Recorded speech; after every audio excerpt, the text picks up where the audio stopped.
Hello, everyone. I'm Jim Garrison, and in the spirit of the trees and the spirit of all of nature, I want to welcome you to this session of Humanity Rising. Over the last 6 weeks or so, the world has been preoccupied and consternated about Russia's incursion into Ukraine. It has come suddenly. Almost no one saw it coming, even the experts in these matters. It was devastating. It altered the tectonic plates of the geostrategic balance around the world, and the shock waves are continuing to reverberate. President Biden went to Europe, to Brussels, then to Poland over the middle and to the end of last week. He made a series of speeches, one of which was quite inflammatory around regime change, which added to the sense of escalation and I would say inflammation about what's going on in that part of the world. There's deep instability in the fabric of what keeps humanity together. 2 years of COVID and lockdowns and social distancing and isolation destabilized our sense of normalcy. And now we have an invasion of another country for the first time in the last 75 years in Europe. So all of us are fragile at this moment.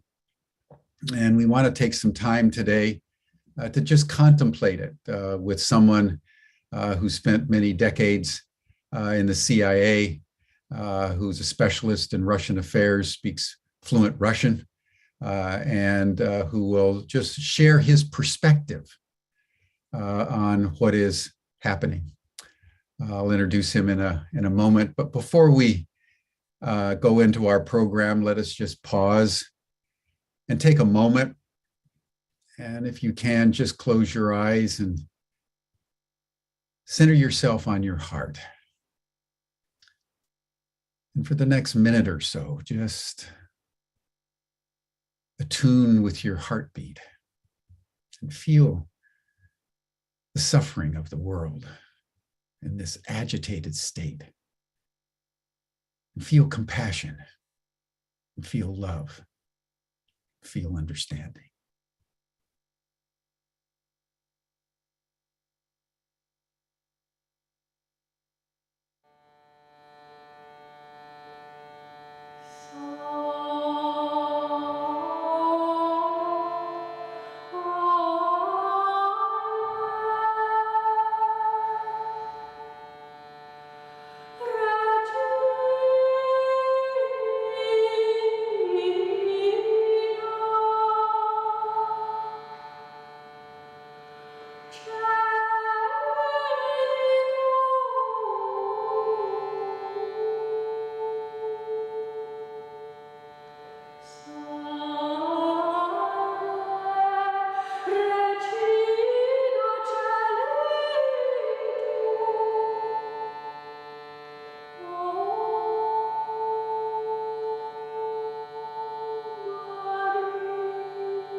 Thank you, everyone. Now it's my pleasure to introduce Ray McGovern. He has been on a number of panel discussions over the last month or so with various specialists in Eastern Europe and Russian affairs, adding his perspective and his thoughtfulness. And I watched a number of these programs as I was trying to inform myself of what was going on. I've been listening a lot to John Mearsheimer, if you know him, erudite academic and specialist in international relations. Ray was on a panel with him. And I was struck by Ray's sagacity and balanced perspective. So I tracked him down. And Ray, I want to welcome you to Humanity Rising. And before we jump into Ukraine, why don't you just start, just tell us your story, how you got involved in the Central Intelligence Agency of the United States government, how you came to specialize in Russian affairs, and tell us about your daily briefings to the White House with the Daily Brief. Start off with your story, and then we'll evolve it into your comments on Ukraine. Okay. Thanks, Jim. When you said we're going to jump into Ukraine, it sort of shattered me a little bit. We're not going to jump into Ukraine. We're going to talk about it, right? Even Biden doesn't want to jump into Ukraine. Pardon the humor or attempt at humor. I'm so happy to be with you. My story is a little unusual. I majored in Russian at Fordham University. My graduate degree is also in Russian studies. And I was a natural to join this new agency called the Central Intelligence Agency because they had an analysis component that was set up precisely to tell Truman in the first instance and subsequent presidents the truth without fear or favor. As Truman put it, unvarnished, untreated truth. I thought that would be really exciting. And I'm happy to tell you that I was able to do that for almost all of my 27 years at the CIA. I was a Russian specialist. Toward the end, I had wider responsibilities, including preparing the president's daily brief for 3 presidents, and then delivering it in person, one-on-one, during the first Reagan years, 91 to 95. That duty, there's no better duty than that in the analysis part of CIA. And I would emphasize that I didn't overthrow any governments. I was never asked to do so. As a matter of fact, we were hermetically sealed off from the operators who Truman never intended to do the kinds of things like regime change that we do now. So what more? My portfolio initially, I came down to Washington from my native New York because John Kennedy asked, don't ask what your country can do for you, ask what you can do for your country. That didn't sound corny at the time. And the Russian challenge was first and foremost something I could uniquely contribute to, I thought. And I like to think that I did for those 27 years.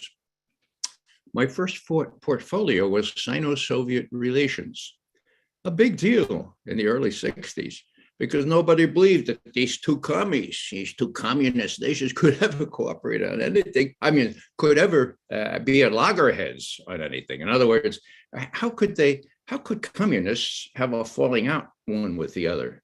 Well, there was lots of evidence that they hated each other, that they were shooting across the border, that the Russians had more than 30 divisions on the Chinese border. So the evidence came in, and we were convinced at the time that Russia and China would hate each other forever. Now, nothing's forever, Jim.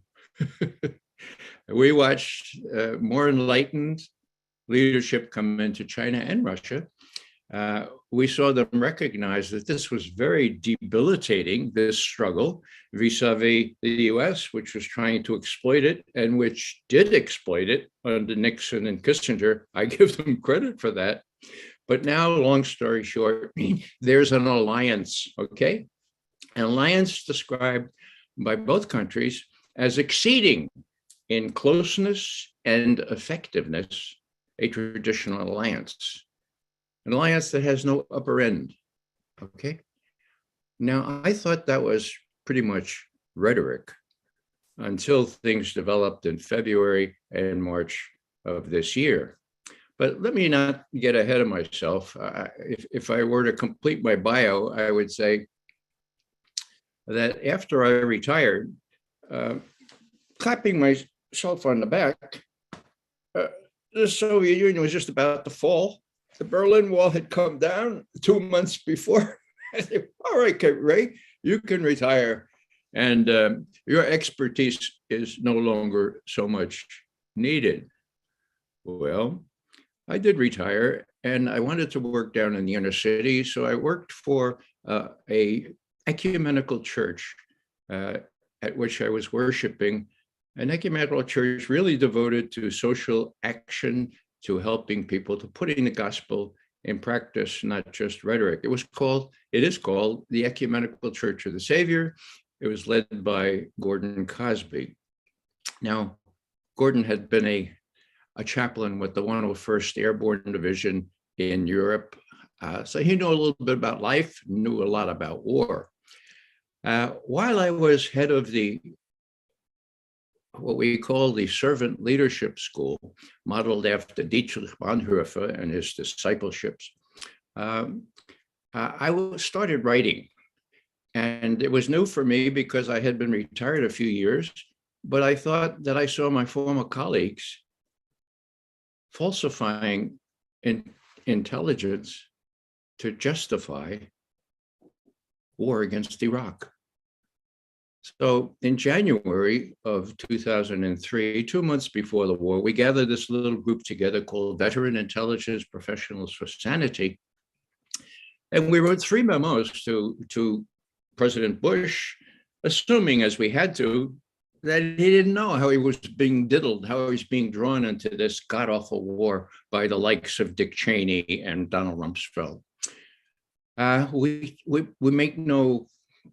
take no solace from having been correct, but we did warn. And I remember the last line of the first memo we wrote. We wrote it on the day of Colin Powell's speech, that fateful day at the UN, 5 February 2003.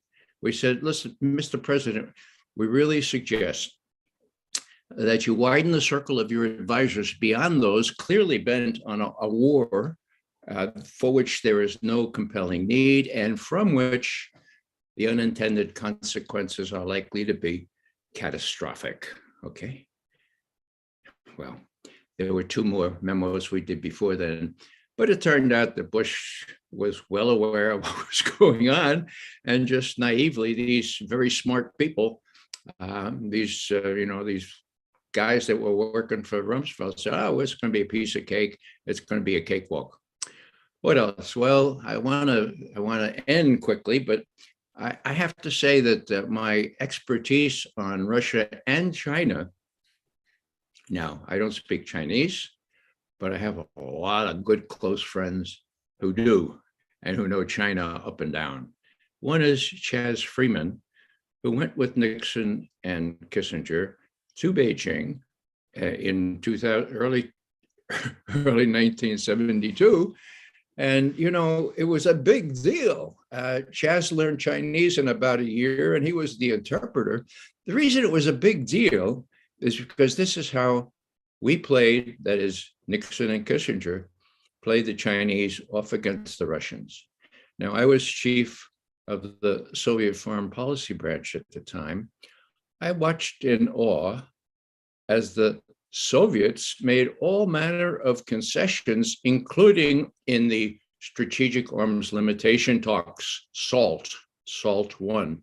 I had 3 people in my branch dedicated to those talks, and we watched the Russians make concession after concession. And in 1972, I had the privilege of being in Moscow when the cornerstone agreement ensuring a reasonable stability strategically in the world for 3 decades, okay, the anti-ballistic missile treaty was concluded. And just in a word, it limited each side eventually to just 1 ABM site. And there was no way that only 1 ABM site could give either country the notion that they could survive a retaliatory attack. That was done away with by Bush in 2002. So exactly 30 years. What do I say all that? Well, it's been awful since. I mean, Trump in 2019 got out of another treaty, which was called the Intermediate Range Nuclear Forces Treaty. People don't know this, but there were intermediate range nuclear missiles in Russia called the SS-20s. In Europe, our missiles, the Pershing 2s, and that gave people about 10 minutes warning time before they had to destroy the rest of the world, okay? Now, sensible people said, this is stupid, this is crazy. Let's destroy those missiles. We have the intercontinental, that should be enough. And you know what? They did. Would McGovern have thought that's possible to destroy a whole class of nuclear missiles? No, he wouldn't have. But sensible people intervened and they were destroyed. And long story short, Trump got out of that treaty as well. Now, to finish up here, I'm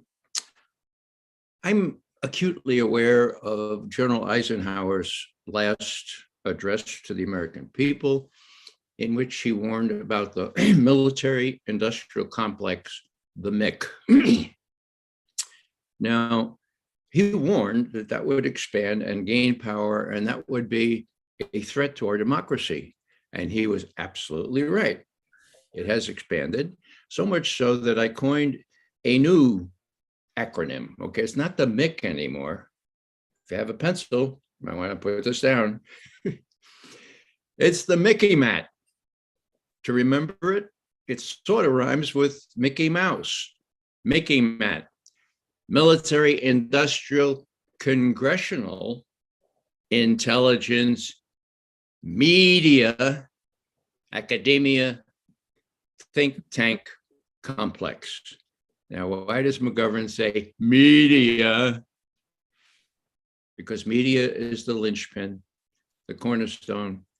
As Eisenhower himself warned, the only antidote to the MIC at that time was a well-informed citizenry.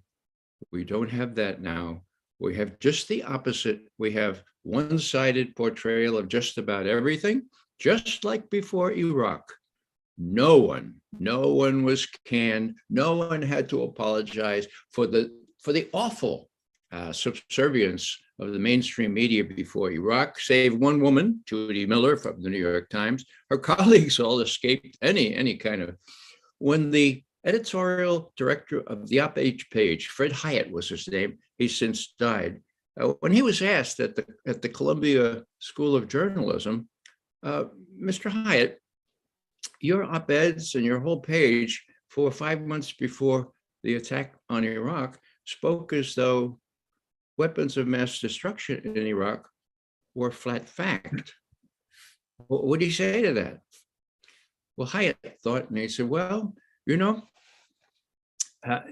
if it wasn't true, we probably shouldn't have said it. Next question. If it wasn't true, we probably shouldn't have said it. Now, Hyatt remained in as head of that op-ed thing for 20 more years. I mean, give me a break. Anyhow, the Mickey Mat and particularly the media is the main problem.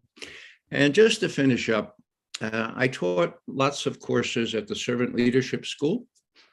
And in every course, I made sure that I always incorporated as obligatory reading Dr. King's letter from the Birmingham City Jail. We all have our favorite quotations from that. But I'm reminded of this because Gordon Cosby, the pastor who finally said, Ray, you should stop being head of the Servant Leadership School. And I said, oh, what did I do? He was the board chairman. He says, no, I want you to, when are you doing all these op-eds that appear in the Birmingham News and the Hartford Courant and the San Francisco Examiner? Oh, what do you do? I said, I do them at night. He said, you should do them during the daytime. But I want you if we set up a little unit, I want you to identify yourself with the Church of the Saviour, and then I will give you some seed money, and we could set up something, we call it Tell the Word, okay? So I said, Gordon, that's terrific. I can do that. I'll need the seed money, and then I can raise the rest of the money myself. But what's in it for you? What's in it for you, for the church? And he said, it's very simple, Ray. Two things. This is what church should be doing, Ray. It's not. You know, there are lots of examples. What happens when church doesn't do what it should be doing in terms of exposing injustice and deceit? And the second reason, Ray, is that when they come for you, I want it to be so that they will have to come for all of us. Now, they haven't come for me yet. They have come for my friend Ed Snowden. They have come for my good friend Julian Assange. But so far, I guess they've dismissed me as being too old and too incredible at the things that I say. So the last thing about Martin Luther King was this quote from the Birmingham, the letter to the Birmingham, from the Birmingham City Jail. Like a boil that can never be cured as long as it's covered up, but must be opened up with all its pus-flowing ignorance to the natural natural medicines of air and light, so too injustice, deceit must be exposed with all the friction its exposure creates, the air of national to the air of personal conscience and national opinion before it can be cured. So that's the business I'm in. I'm not given any play in the mainstream media, but when I go on with a really distinguished person like John Mearsheimer of the University of Chicago, I do get a lot of play. We've had more than 1 million hits on that seminar we did a month ago. And we have tried to tell the truth about Ukraine. The last thing I'll say here is that Ukraine is a terrible thing, what has happened here. What I and John Mearsheimer and others who have no hesitation to tell the truth and criticize both sides, what we have insisted on is that, yeah, it was illegal, no problem. Bad, illegal, okay? Was it unprovoked? No way was it unprovoked. Putin's back was up against the wall. There's a history of a score of years, and during let's pause there and let's go back to the beginning, Ray, as you understand it, starting with Gorbachev and the end of the Cold War and the agreements that were in place. I think it would be very interesting for people just to hear your sense of the history since 1989, 1991 around Ukraine and Eastern expansion of NATO, et cetera, to set the context for what happened 6 weeks ago. Yeah, Jim, this is no secret, although you'd be hard pressed to find any account of this in the mainstream press here in the States or in Britain or in many mainstream presses. In a word, when the Berlin Wall fell, that was middle of November 1989. I was just preparing to retire. George H.W. Bush, who happened to be a friend of mine, I mean, I worked for him directly when he was director of the CIA, and then I briefed him every other day when he was vice president. To his credit, he called up Mikhail Gorbachev and he said, Mikhail, sorry for all your troubles, but I want to assure you, we're not going to dance on the Berlin Wall. Bush's phrase. We're not going to take advantage of your troubles in Eastern Europe, but we do need to get together real soon because the place has fallen apart. We have to figure out what to do. Can you meet me? How soon could you meet me? Gorbachev said, 3 weeks. Okay, Malta. We'll meet in Malta in 3 weeks. Early December, they meet in Malta. And again, Bush assures Gorbachev, look, we're not going to take advantage of this. We need to work this thing out. James Baker, my Secretary of State, says Bush, will come to Moscow. How soon could you see him? 4 or 5 weeks. Okay. Early February, James Baker comes. Okay. Now this is the hard part. Okay. James Baker says, look, we need to do something about Central Europe. And the first thing we need to do is reunite Germany. Now, I can only extrapolate from how I felt about that to figure out how Gorbachev and his foreign minister, Shevardnadze, felt about that. Recall, the Russians lost 26 million people, Soviet citizens in World War II at the hands of the United Germany. The whole deal of NATO was to keep Russia out of Western Europe, the US in, and Germany divided. So now here's McGovern. He didn't lose 26 million people. He did live in Germany, to serve in Germany for 5 years. So, he could say, well, some of my best friends are Germans. But I didn't want to reunite Germany, so I can imagine how Gorbachev and Shevardnadze felt. So they went home, and the next day they said, okay, so what's the quo here? That's a big quid. That's a big quid to swallow. What's the quo? And Baker said, well, how would it be if we promised not to move 1 inch? That's about 2.5 centimeters. I think. Yeah, move NATO closer to Russia. So Gorbachev and Shevardnadze says, promise? Now you have to realize Gorbachev was counting on a lot of economic aid from the United States and from other ways to bail the Soviet Union out. So he was kind of predisposed to do this deal. A promise is a promise. Was it written down? Yeah. Well, smart lawyer from Texas, James Baker, didn't write it down. Unsmart president of the Soviet Union at the time didn't insist that it be written down. My father, a lawyer, he says, Ray, always get it written down. Okay. So it wasn't written down, but it's in copious notes by all the main players. It's in the archives. That's exactly what was promised. And you fast forward from George H.W. Bush, who lost to Bill Clinton, 1996, 1997. Clinton says, I may lose to Bob Dole. Why don't I? Yeah, the Midwest is full of Czechs and Slovaks and Hungarians and Poles. Why don't I bring them into NATO? That they like to come into NATO anyway. Somebody said, "Well, no, we promised not to do that." He says, "Show it to me in writing. I'm a lawyer. I need to see it in writing." He could have just asked James Baker, of course, but he didn't. So, long story short, despite that promise, 14 new nations joined NATO, doubling NATO in size. All 14 were to the east of East Germany at the time. So was this a promise that was violated? Of course it was. Everybody recognized that. And when I saw Putin emphasizing this, about starting to really emphasize it about 5-6 months ago, I thought, well, this is a great rhetorical thing, because everyone knows that this was a violated promise.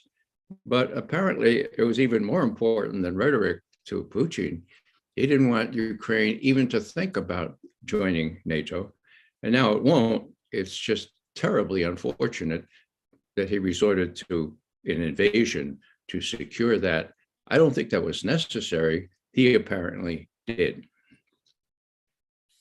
Yeah, and it's worth just noting that it was in 1999 under Bill Clinton that the first formal expansion happened, with Hungary and Poland and the Czech Republic. And then in 2004 with the Baltic states, Croatia, Slovakia, etc. And then in 2008 with the announcement at the conference in Bucharest in the spring of 2008 that NATO was going to move east into Ukraine and to the Republic of Georgia. Mm-hmm. So as you're saying, it's really important for people to take in that the initial understanding that for the Soviets to withdraw from Eastern Europe, NATO would not move east. And then beginning very systematically and intentionally doing so, it culminated with the Russians finally, as the foreign minister Lazarov said some months ago, we've reached our boiling point. Mm-hmm. And so I think it's just very important, everyone, that we understand the context for what's going on, that this was not an unprovoked attack by sort of a madman seeking to reconquer Eastern Europe and establish the former Soviet Union. This was a defensive move. And it's within this context, Ray, since you were there at the time, I'd like for you to talk about sort of this equivalent situation with the United States with the Cuban Missile Crisis in 1962, because I think it's important for everyone to understand that all these great powers, whether it's China, or Russia, the United States, all have what they call buffer zones. The United States has had a buffer zone since 1823. The entire Western Hemisphere is considered by the United States U.S. territory, and that no foreign power is allowed in. So in 1962, when the Fidel Castro made an agreement with Nikita Khrushchev to bring Soviet nuclear weapons to Cuba, 90 miles off the coast of Florida, the United States went into a spasm that almost took us to nuclear war.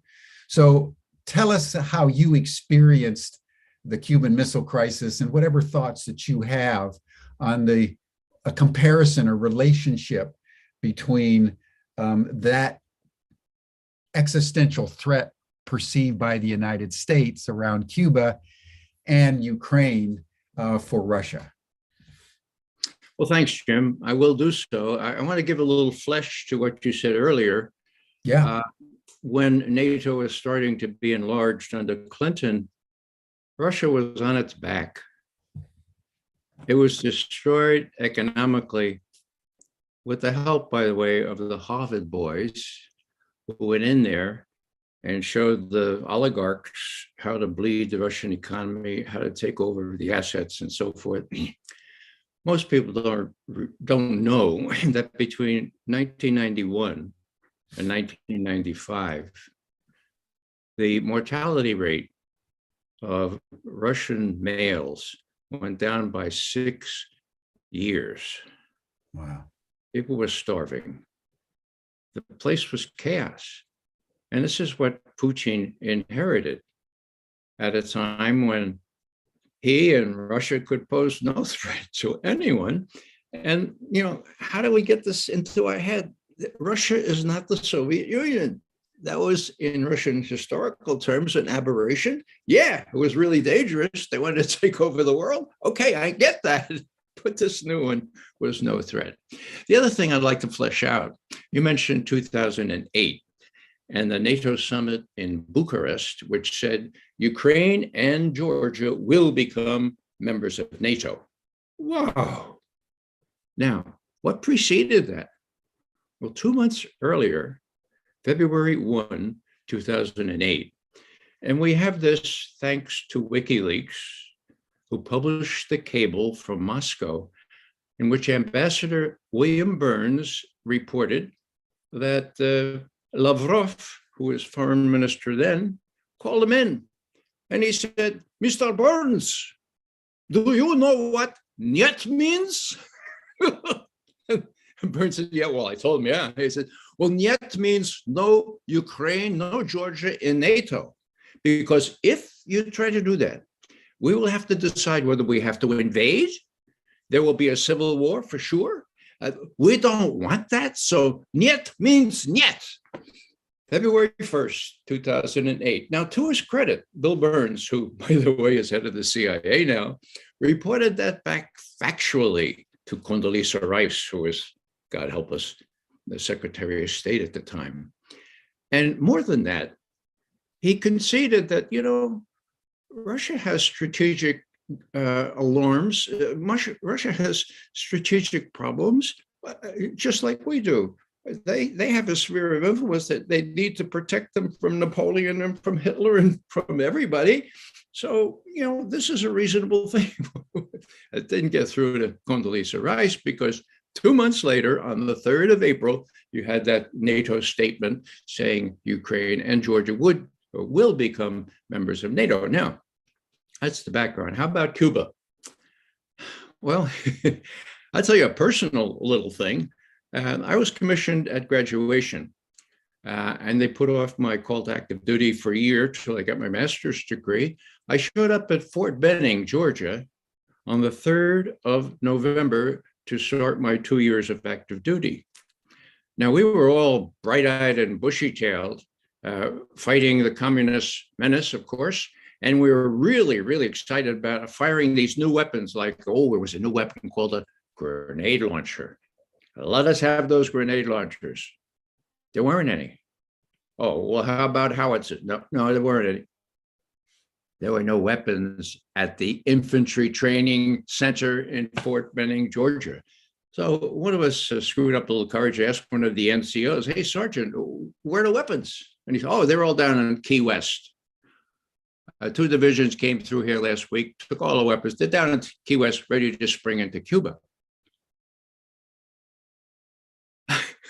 That's how close we were. Now, we had an enlightened leadership at the time, John Kennedy first and foremost, but not many people know this. John Kennedy insisted that Llewellyn Thompson, the foremost Soviet expert after George Kennan, who had been ambassador in Moscow, that Tommy Thompson participate in all the really important meetings having to do with the Cuban Missile Crisis. It was a real danger to us, and it was solved, but we didn't even know how dangerous it was. It took 2 or 3 decades later for us to find out those medium-range ballistic missiles had nuclear tops on them, okay? Warheads. They had nuclear warheads, and they were armed. And so, if Kennedy had acted in any other way, it would have been toast for a lot of us. Now, Kennedy was smart enough to realize that there had to be a quo here, and it had to be a substantial quo. So he told Khrushchev, okay, if you don't say anything about this, we're going to demolish all those, we're going to withdraw all those big missiles we have in Turkey. So it's a quid pro quo. They worked it out, and we were spared. That's why you and I could talk today.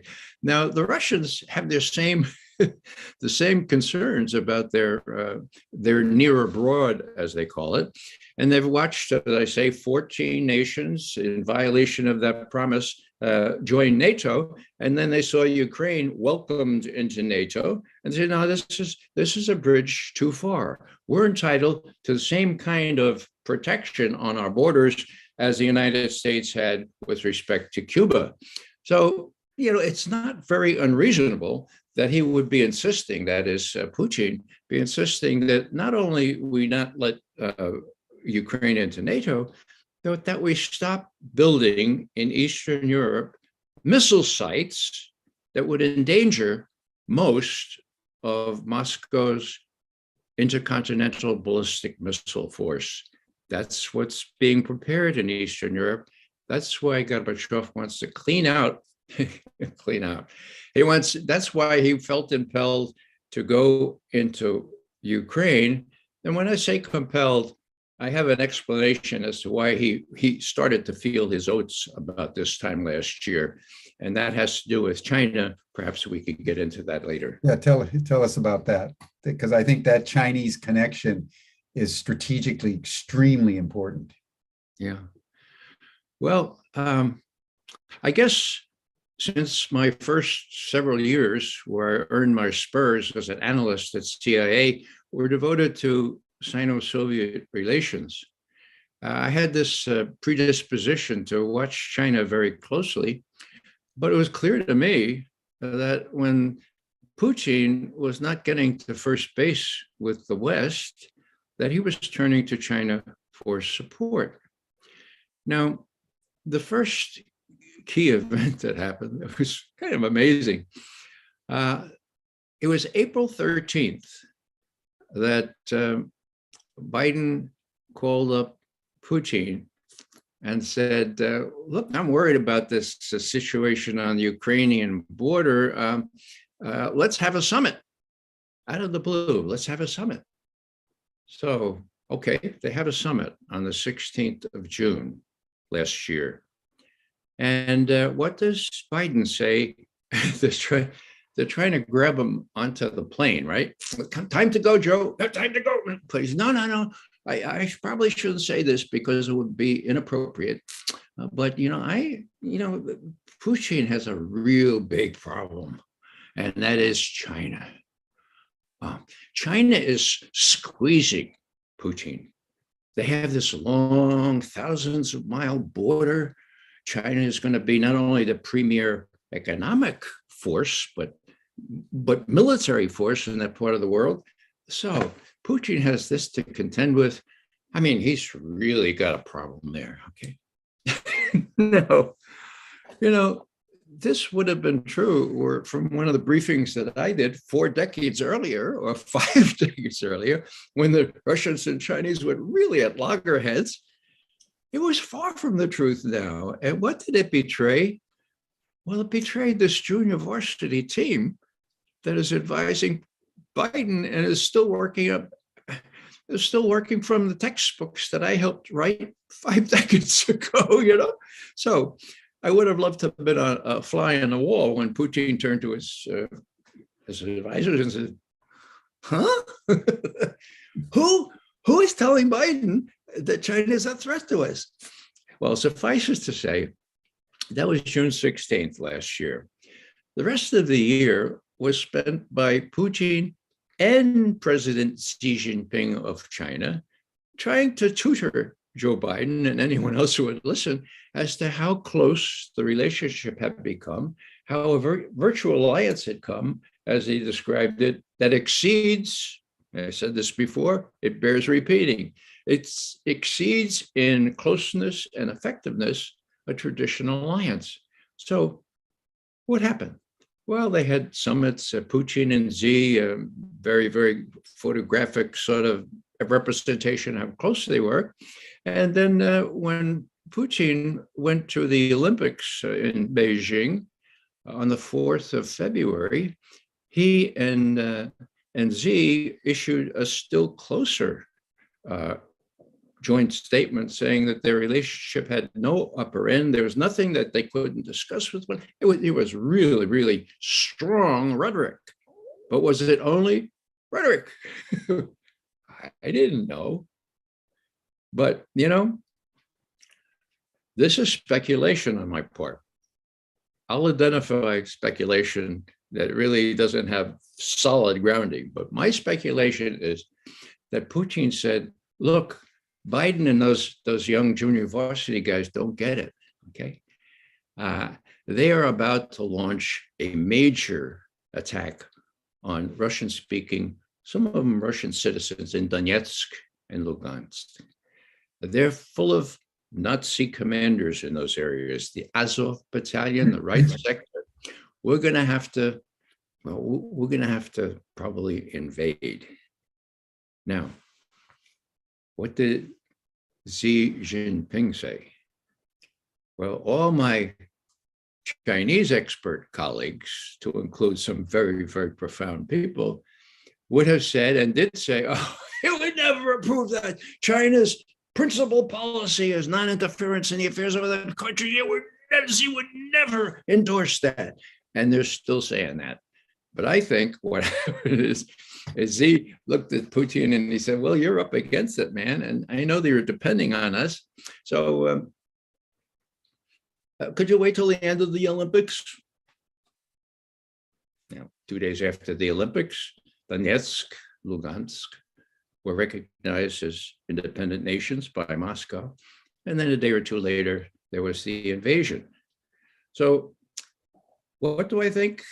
I think that Putin is still compos mentis, still not so emotional that he would have done this without getting a nihil obstat or imprimatur from Xi. Of course. I may be wrong on that. My Chinese colleagues say, no, he probably surprised Xi. Well, if he surprised Xi, why is he so firmly in support of what Putin has done to the extent of abstaining on all those votes and criticizing the West for doing what they're doing with respect to NATO? So I see a galactic change here. I mean, this is really big. What you have is the West given no life by the Ukrainian fracas, the West with the US, of course. And then you have Russia and China, and to just a small, well, India as well, not quite as much as China, Brazil, Pakistan. There are a lot of important countries. Saudi Arabia, UAE. Yeah. I mean, there are people that, I don't know about the Solomon Islands. I think we still have them in our camp. But in the UN, when that vote was made in the General Assembly, well, it may have come out heavy weighted in terms of what the US wanted. But if you look at the world population, there are more people that abstained or voted against than voted for it. So what bothers me is that we've got a new bipolar in both senses of the word situation here, where you have mostly colored people and Russians who have been demonized to be just as easy to attack as people of color. China, India, Brazil to an extent. You have a situation where the US is up against and the West is up against most of the world. And I would just cite James Baldwin, who during Vietnam wrote a letter in which he said, the US has shown that white supremacy is so much at work that it's relatively easy to kill, to shoot, to maim people that don't look like us. And then Westmoreland, the general who led the Vietnam War, famously said after the war was over, the Oriental, it doesn't put the same value on life as the rest of us. Life is cheap in the Orient. And so we have to take that into account. That's on tape, all right? Now, where was he from? South Carolina. Where's Lindsey, what his name is? Lindsey Graham, Senator Lindsey Graham. From South Carolina. Did you know that President Truman went against all the advice he got from MacArthur, Halsey, and Eisenhower, and all the generals? Don't kill civilians in Japan with these atomic bombs, okay? The only person that supported Truman was Jimmy Burns from South Carolina. Truman himself was bigoted. He always used the N-word in referring to Black people in our country. So, this racism is awful, and it plays into all this. And we've made Russians the equivalent of non-white people that can be easily demonized and easily defeated, so to speak. Thank you for that, Ray, because I think that's a very profound insight into what's happening in this new geostrategic alliance structure that seems to be forming. Let's talk for a moment about the Nazi presence. Vladimir Putin, from the beginning, has spoken about the denazification of Ukraine. It's been ridiculed because Zelensky is Jewish and his grandfather and family went through the Holocaust. But it's something that continues to come up and is very important in the Russian perception of what's going on. And you've just spoken to it. What's your understanding of what's going on in the Ukraine at the hands of Nazi forces? Jim, the closest that I've seen Putin come to emotional is when he's talked about the fall of the Soviet Union, that it was a really bad incident in history. And what he's talking about is the exodus, the fact that hundreds of thousands, millions actually, of Russian citizens were left in what had been Soviet republics, left to fend for themselves in places like Ukraine. Now, Ukraine is a very complicated situation. They have Nazis there by tradition. When Hitler came, let's remember that Napoleon and Hitler came through Ukraine. When Hitler came through Ukraine, he found very, very sympathetic people like Stepan Bandera, who did a lot of Hitler's dirty work, exterminating many Hungarians and Jews and gypsies and some Ukrainians, okay? And so this is in the mind of Putin and the others when they say, you know, this is really a terrible thing. We were not able to protect, not able to enfold Russian citizens at that time. Now, what's the more recent situation? Well, something that really needs to be mentioned that we haven't mentioned yet is that the key event of the last 8 years was our overt overthrow of the duly elected government of Yanukovych in Ukraine. Now, that was aptly described as the most blatant coup in history. Oh, why blatant? Because the coup plotters, in the person of Victoria Nuland, who was Assistant Secretary of State for Europe in those days and now is number 3 at the State Department, she was caught in an intercepted message en clair, okay, not encrypted, with the U.S. ambassador in Kiev, and they're plotting the coup. And they're naming the people who would come in, and they're talking about these Nazis, but the Nazis can stay around. They can be head of the security services, but you know, we need somebody who's not a Nazi to be the prime minister. His name is Yatsenyuk. That's what happened. Now, why do I mention all that? Well, because that intercepted conversation appeared on YouTube on the 4th of February, 2014. And when I heard it, I said, oh, wow, I didn't think they were that far along in plotting this coup. It's blown now. Poor Yatsenyuk, he'll never become prime minister now. Yeah, you almost feel sorry for the poor guy. The coup is off, it's blown. Well, apparently, Vladimir Putin felt the same way. He was in Sochi for the Winter Olympics. The coup had been blown. It's not going to happen. And yet, 18 days later, it happens. Yeah. It happens on the Maidan.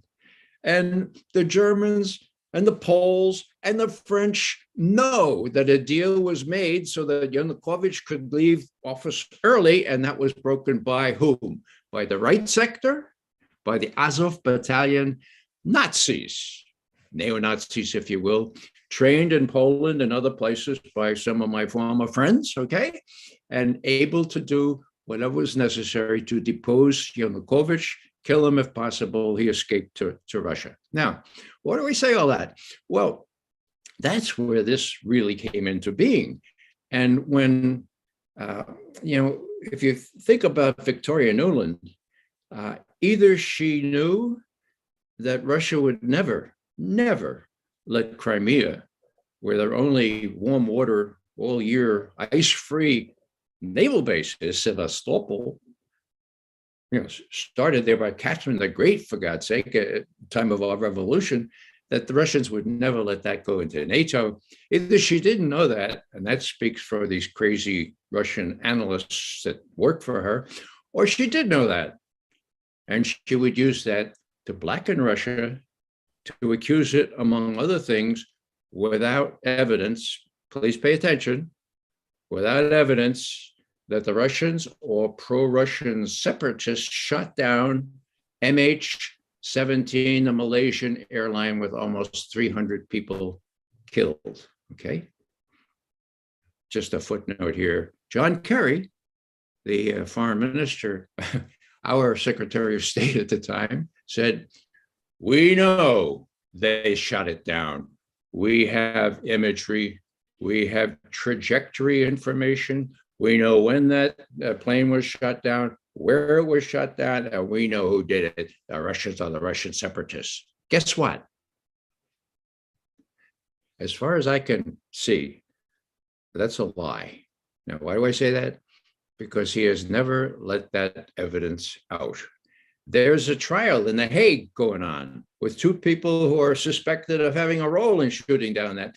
Has the United States made that evidence to The Hague? No, they haven't made the evidence to anyone. Now, just to finish this, does the US intelligence capability, homed in laser-like on that part of Ukraine, does it know what happened? Yes, it does.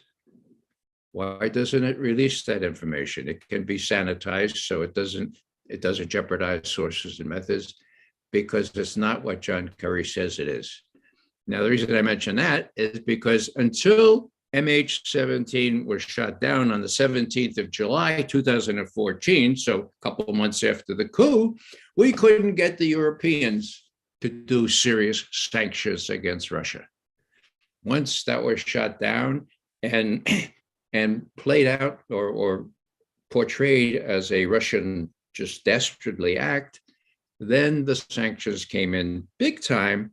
And so we've had that progression from 2014 all the way down to today, when your evaluation is it was shot down by the neo-Nazis. Well, with the CIA. I mean, what's your I don't know. When surmise. I say, when but you're saying it wasn't Russia. But the presumption is that just as in Cuba, just as in other KL 007, we went to the Security Council and we showed the images. Kerry says he's got imagery. We showed the trajectory information. Kerry says he's got. Why don't we do that this time? So what I'm saying here is that the burden of proof that it was Russia or the Russian separatists really should be on the likes of John Kerry. His reputation for credibility is not really good. This is one of the more egregious examples, but there are many. So my presumption is that the US has knowledge of exactly what happened, and that it doesn't square with what Kerry claimed 3 days later, on the 20th of July, 2014, blaming the Russians or the Russian-led separatists. Well, as they always say in these matters, one way to start the inquiry is who benefits. Yeah, sure. Cui bono. Mm-hmm. Who benefits? And it was clear that they wanted sanctions, and this was a good incident. And that brings me, Ray, to another issue, which I think is more current, and that is the issue of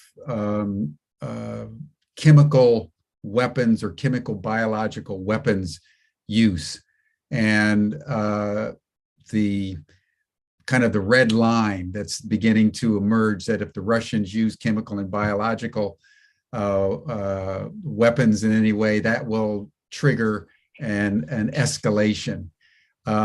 We know that the U.S. has had labs in the Ukraine for some years testing biological ingredients. We know that they continue to be there in Ukraine. So there is material there. In your opinion, given your depths of insight and experience in these matters, what do you think is going on in the current discussions now in Ukraine around chemical biological use? Well, I'm very worried, Jim. Very, very worried. We have the president himself, Secretary of State, the head of NATO, all warning that the Russians might use chemical weapons. Whoa. Well, let's do a little segue from what we're talking about, John Kerry, the Secretary of State, and move up to, what was it, 2013, actually move back to 2013, when there was a chemical attack outside of Damascus. The place was called Ghouta, and several hundred people were killed. Okay, a sarin in Syria. attack. In Syria, yeah. In Syria.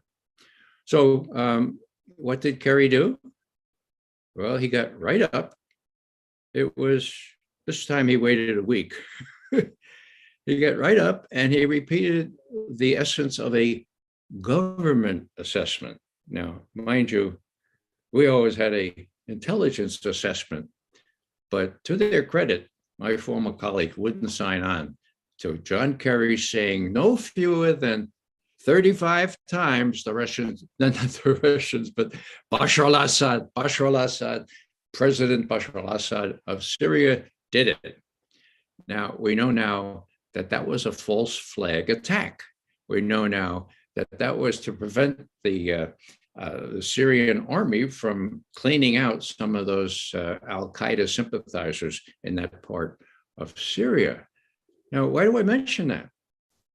Well, I mention that because on the 20th of August 2012, so a year before that incident was August 21, 2013.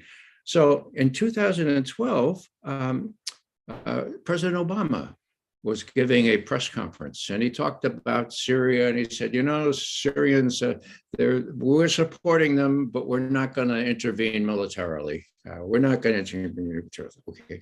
Then somebody slips a little note to, what's his name? Chuck Todd. Chuck Todd. Okay. Chuck Todd of MSNBC. Okay. And they say, okay, Todd says, Mr. President, are there no conditions under which you would allow U.S. forces to defeat the insurgents in the army in Syria? And Obama says, as if by rote, well, yes, there is. I should have said this. There is. If the Syrians use chemical weapons, or even move chemical weapons, that would be a red line. Then I would have to change my calculus. Then the equation would be different. Oh, 20 August 2012, 21 August 2013, a false flag attack by insurgents, many of whom supported by us, blamed on Bashar al-Assad and used as justification for an overt U.S. military attack on Syria. The neocons who were running our policy at the time were rubbing their hands in delight. Now we got them. Now we will have to attack Syria overtly. Okay, we were already subverting it. So what's this meant to say? It's meant to say that Chuck Todd, 2 Sundays ago, says to the head of NATO, Stoltenberg, he says, Mr. Stoltenberg, this no-fly zone, Biden has said we can't do that, but are there any conditions under which you would revise your calculus, you would revise your assessment of this? There no, how about a chemical attack? How would that be? And Stoltenberg, I mean, he's not the sharpest knife in the drawer, but he he was unprepared for this obvious question. He's all when we talked around it, circumlocution, okay. So what was that all about? Well, that's Chuck Todd doing what exactly he did on the August 20, 2012, preparing the way for, we need to reassess, re-examine, do a new calculus about this no-fly zone if there's use of chemical weapons. Now, are there chemical weapons? Well, you don't need chemical weapons. You have ammonia, you have other, chlorine, you have all kinds of plants in Ukraine. All you need to do is put a little bomb underneath them and, you kill a little village, but you could blame that on the Russians. And that's what I really fear. I mean, it worked before. The mainstream media will not expose it. So what's to prevent a false flag chemical attack blamed on the Russians? And, I have to add, chemicals are not useful really as a tool on the battlefield. In other words, they don't really do anything for anyone, especially if the wind is a little bit, as it is in Ukraine, a little bit fickle, okay? So what are we really doing? We're warning about WMD, weapons of mass destruction again, okay? And that rings a bell, but not for people who were around 20 years ago or 19 years ago when this whole thing was shown up to be a hoax. So the mainstream media has a field day with this stuff. Not too many people remember that this all happened before, and that if it happens again, most people will be blissfully unaware of this false flag use. And as again, the Russians have no reason to use this sort of stuff. Now I'll just finish this with this. Analysts like me, we read stuff. We read every speech that Putin or Defense Minister Shoigu, you have to do it. You even have to read memoirs like George W. Bush's memoir. You have to read all this stuff, okay? So I read Shoigu, Russian Defense Minister Sergei Shoigu's speech, his State of the Armed Forces speech, annual speech to all the admirals and generals and Putin in right there, okay? On the 21st of December. Now, it's a broad brush speech, except he added a little paragraph and he said, we know that there are 120 Americans, contractors, in the Donbass, in the eastern part of Ukraine, and they're practicing and they're very close to chemical agents. So we're watching that very closely. So all I'm saying here is that in this State of the Union type speech, the defense minister of Russia thought it necessary to mention that this could happen, that we've already found 120 American contractors close to chemical agents. So it could happen that way. It could happen with ammonia plants blown up and blamed on the Russians. But this is really, Putin does not have his back against the wall anymore in Ukraine. The Ukrainians do. So their resort to this kind of false flag operation is, I would say, more likely than not, but Americans would not be prepared for it. Yes. Well, it just as an aside, Ray, there's a question that came in the chat about just what manner of kind of evil, I would say, or darkness that is in the heart of people who would use a conflict and exacerbate it, knowing that the act in and of itself creates a red line that just further escalates the conflict. Is this just simply the military-industrial complex at work? Is this something more sinister going on? I mean, people talk about, the deep state, and obviously there's a deep state in Russia. I'm sure there are forces in the Russian military industrial, media parliamentary complex that want war.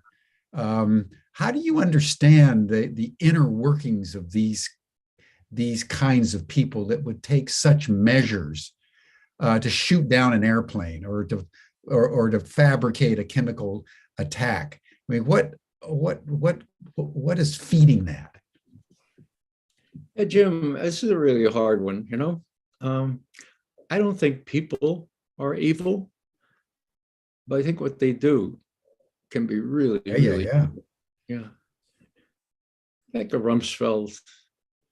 I think of those people who deliberately lied to get us into killing, 1 million Iraqis.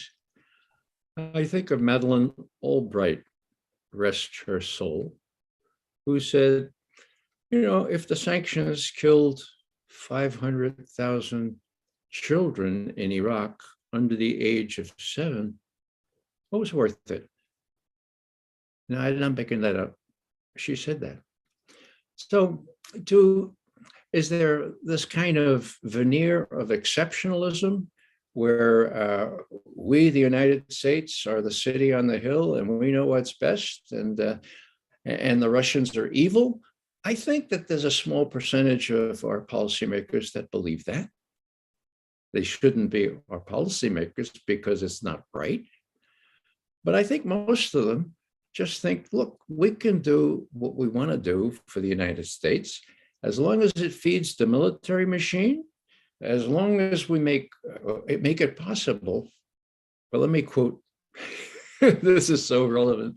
Let me quote Pope Francis.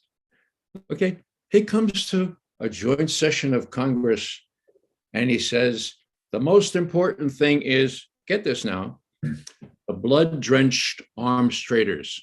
Whoa.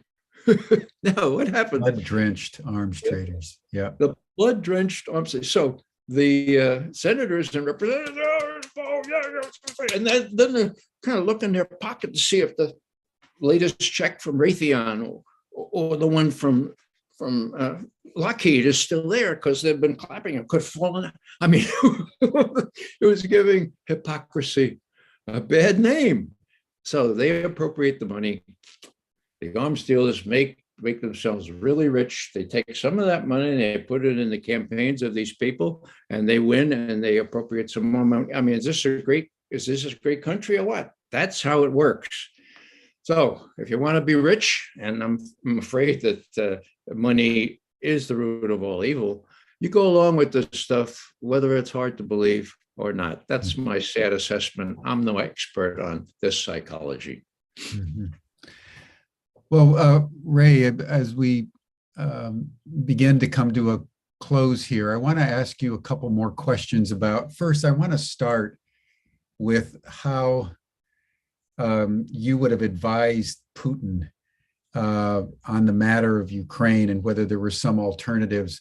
And I want to just use as a frame, as I wrote a blog recently in which I said that had President Kennedy in 1962 acted then like Putin is acting today with his invasion, the United States would have probably gone to nuclear war. Mm-hmm. And that if Putin today would act like Kennedy did then, he would not have invaded, because I think there was another more elegant alternative that Kennedy found.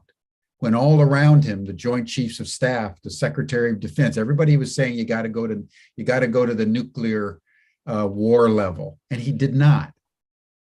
And they worked out a deal where the Soviets withdrew from Cuba, and as you mentioned before, the United States then withdrew from Turkey. If you'd have been advising Putin on a more elegant way to solve this existential threat of NATO encroachment into Ukraine, what could he have done that would have been effective, but not through recourse to invasion? Good question, Jim. This is, of course, a hypothetical. Yeah, it's hypothetical, but I think but very relevant. Yeah. It's a relevant one. Yeah. So I thought, and I wrote, that Putin would probably be satisfied with half a loaf. What did I mean by that? I meant that I was really surprised at how quickly Biden and his retinue responded to those really, really far-reaching Russian demands in that draft treaty that they gave to the State Department on the same day, mind you, that Putin and Xi had their very celebrated telephone conversation, okay? Anyhow, those demands were really far-reaching. I thought that since the US reacted in a relatively favorable way, agreeing to Putin's timetable, let's do it right away, agreeing to talks right away, and then saying, yeah, we could talk about those missiles in Central Europe. Biden told Putin, we won't put any missiles in Ukraine. We can talk about the ones in Poland and the ones already installed in Romania. So I thought that Putin had made it very clear that his strategic concerns centered on not allowing the US or NATO to put in really, really dangerous weapons that endanger his whole ICBM force. And that probably he'd settle with that and clean out Donbass if he could. But he didn't do that. I was surprised. Why didn't he do it? Well, in retrospect, he gave more importance to what was going on by these neo-Nazis killing off the people in Donbass, most of them Russian speakers, half of them Russian citizens. Now, 14,000 is the figure used since 2014. How many of those were Russian-speaking or Russian citizens? No one knows.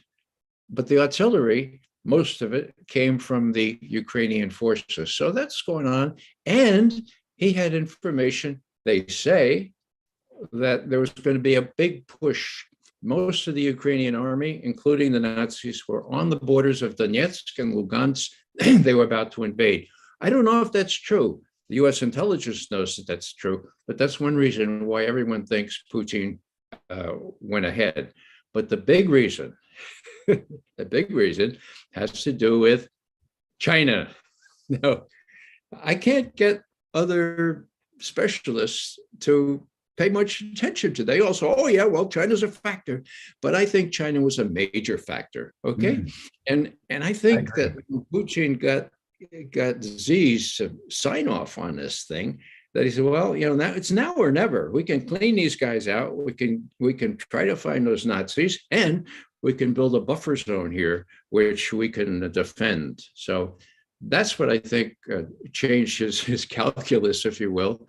And I may be wrong, but it's very clear to me that for the last year, it's China that has been encouraging Putin by its uncommon support.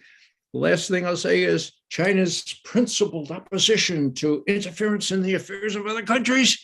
He gave Putin a waiver, for God's sake. That's big. Why? Well, some of your listeners would know that NATO said, well, China's next. Stoltenberg a year ago, oh yeah, we got our eyes on China now. NATO, the North Atlantic Treaty.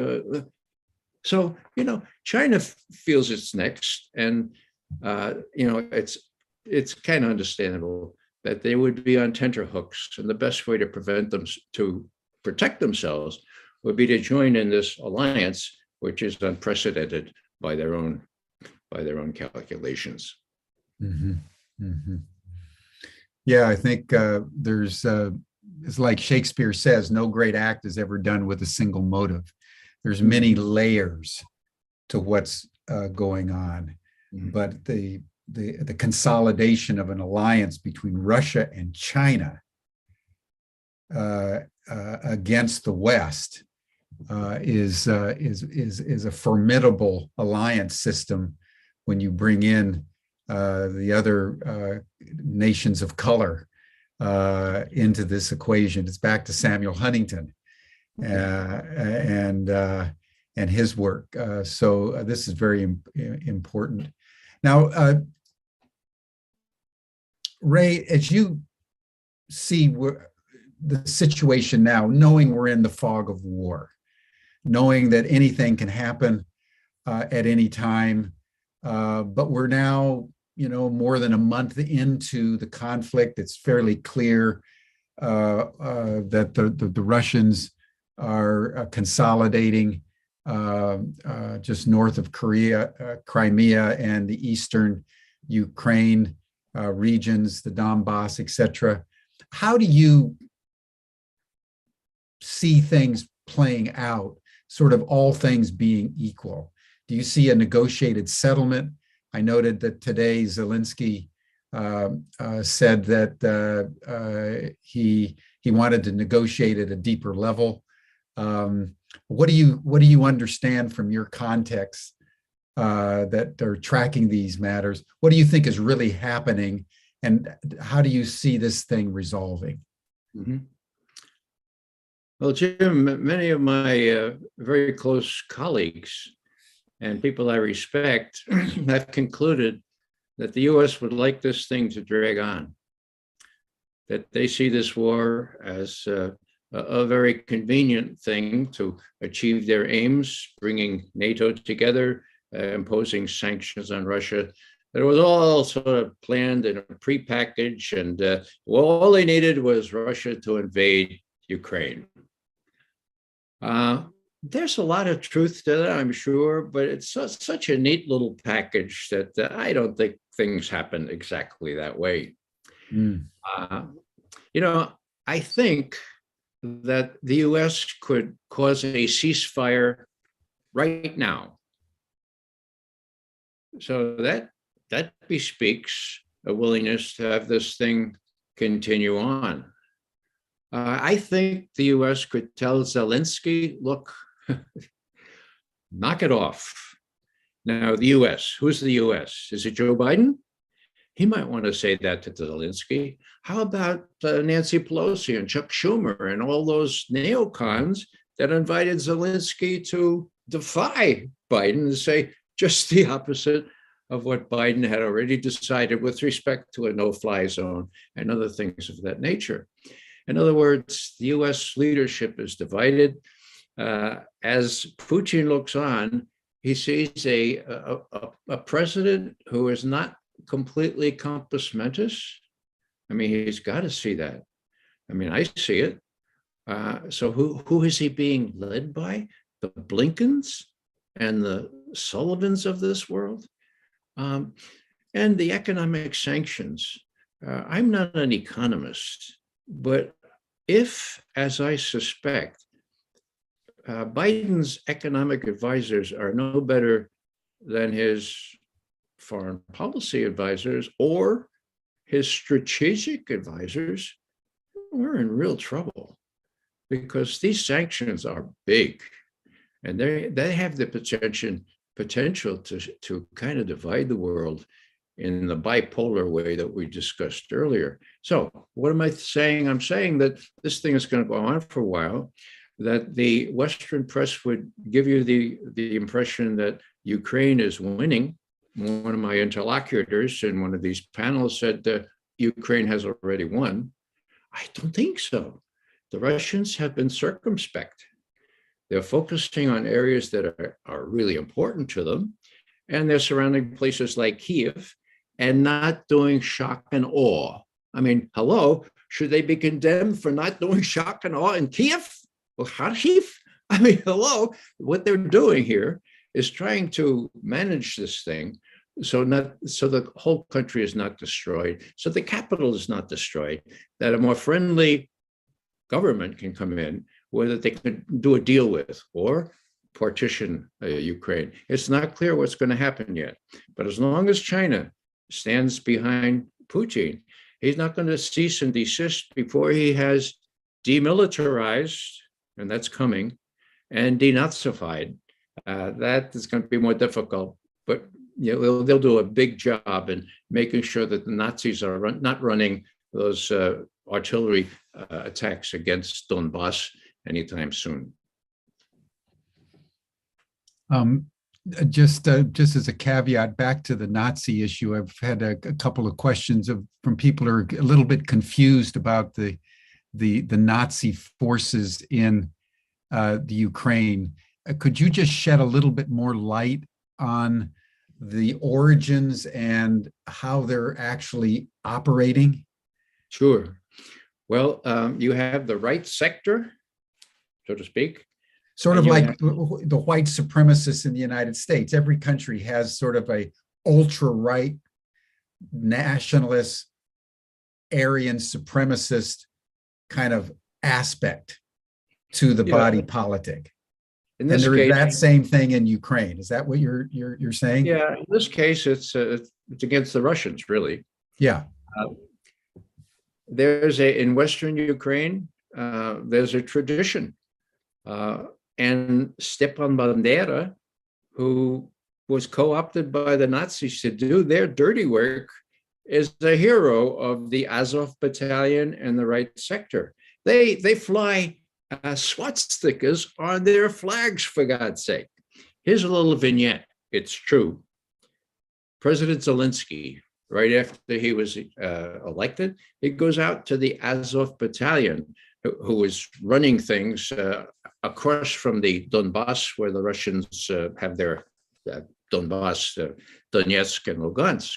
And he said, look, we need to kind of do the Minsk Accords. We need to we need to tamp things down. Would you stop shelling the Russians in Donbass? And the Azov Battalion looked at him and said, they thumbed their nose at him. He said, who the hell are you? And Zelensky pathetically said, oh, actually, I'm the president. And I'm telling you, please, would you please? And they said, get out of here. Now that's on tape, I think. At least I know it to be true. So Zelensky himself is beholden to them and is beholden to the US. I wouldn't want to be Zelensky. But the notion that, he can't do anything all by himself. He's going to be killed by the Azov Battalion if he does what they don't want. He's in jeopardy of being dethroned by the United States if he goes much farther in dissenting from what Biden wants to do. So it's very complicated, but the issue is real. These are the direct descendants, and they were active participants. Actually, they were the spear point for the overthrow of the Ukrainian government on the 22nd of February 2014. That's proven, and we shouldn't shy away from that. The fact that Zelensky is Jewish, I mean, that's a really nice talking point, but it doesn't make any difference. Yes. Well, Ray, this has been a very insightful presentation today. I deeply thank you for your courage and your wisdom in bringing some of these nuances to light. I think we're in a very complex situation where there are geostrategic issues at play, both in terms of NATO moving east at the behest of the United States, and yet Russia and China consolidating their own alliance structure. You've got the turbulence on the ground. You've got the desire of Ukrainians, which we haven't talked about, to have a democratic country. And many Ukrainians, particularly on the West, want to join Europe. And on the East, they want to join Russia. So you have a very complex ethnic situation with right-wing fascistic forces in that area, going back many, many decades, far longer than the current situation, as we all know. So you've really brought some profound light to this. And as we close, I'd just like to have you say anything you want to say additionally. Is there any points that you would like to make? Is there any advice you would give us as we watch unfolding events? What would be your closing statement to us today? Jim, the main problem is the media. Americans don't know what's going on. Yeah. Americans could be persuaded that the use of small nuclear weapons would be okay. Maybe I'll just stop on that one. It's not okay because there would be inevitable escalation from small nukes to what Kennedy prevented back in '62. And worst of all, we know from professionals, Ted Postal, professor of physics emeritus at MIT, Massachusetts Institute for Technology, and first senior advisor to the chief of naval operations, has written that the Russian early warning system is deficient, has always been deficient, because they don't have the kind of all-world global warning system that our very sophisticated satellites give us. And so, what happens? Well, we know what happened in 2005 when there was a false alarm. A rocket was shot up from Norway. It turned out to be a research rocket, but the Russians didn't know that. Now, what was the saving grace there? Well, the Russians did know that our Minutemen, our ICBM force, was not on alert.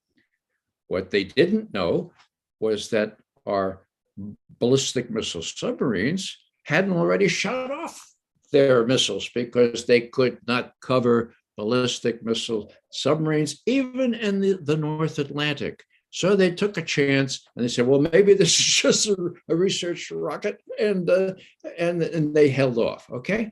Now, that was a time of, did I say, no, it was 1995, actually. That was a time of very good relations between Russia and the United States. The Harvard boys were in there with Yeltsin, and everything was hunky-dory. The Russian people were suffering, but everything was good on the state-to-state level. So it would have been really, really strange for the US to start an attack in 1995. Well, what about now?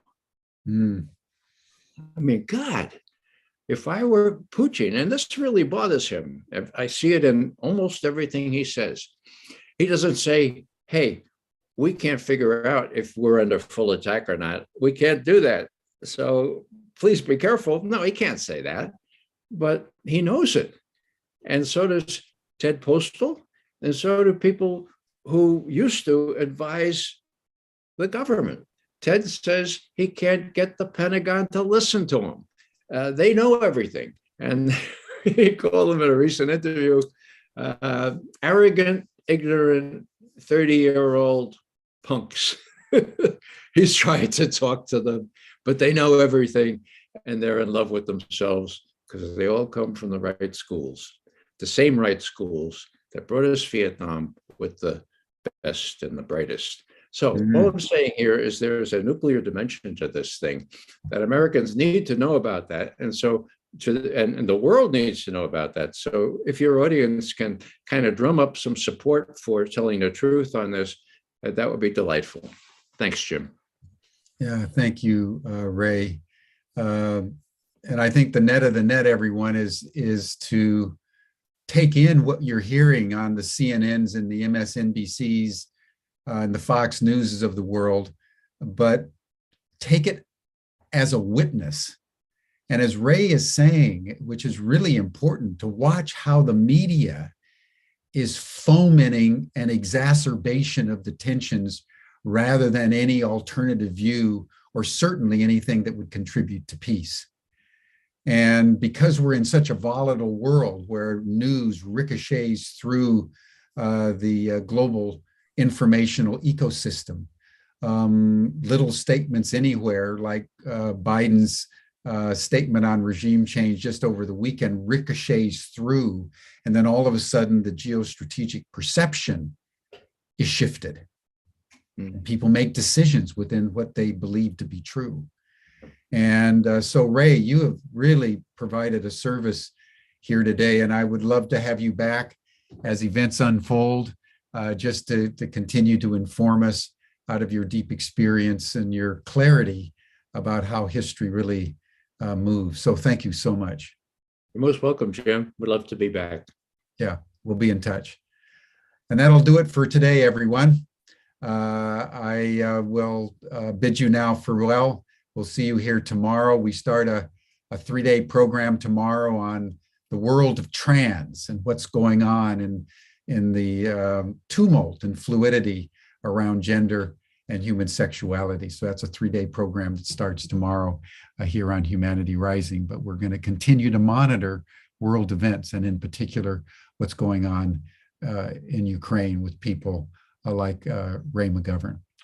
Thank you, everyone. See you tomorrow. Bye for now.